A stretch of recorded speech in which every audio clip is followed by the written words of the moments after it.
Assalamu alaikum and good morning. I am Nahadia Gilani and we are studying unit number 1, Cellular Organization of Plants and Animals.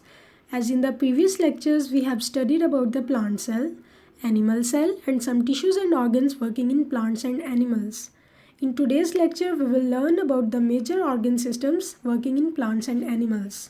At the end of today's lecture, you will be able to recognize root and shoot systems in plants, state the functions of the major systems of the human body, and describe the cellular hierarchy from cell to organ systems in plants and animals. So let's start.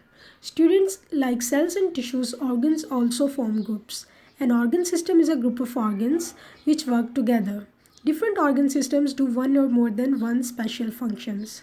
Firstly, we will learn about the major organ systems in plants. Plants have two main organ systems, root system and shoot systems.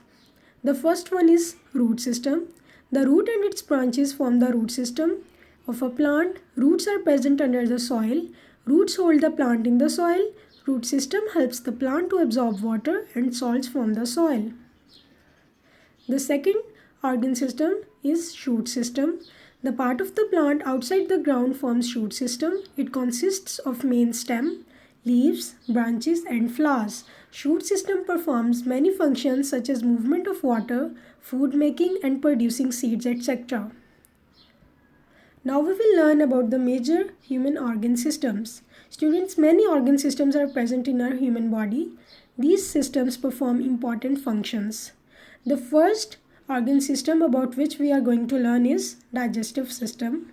Students, this organ system consists of mouth, food pipe, stomach, intestine and liver. It helps in digestion of food. The second one is respiratory system.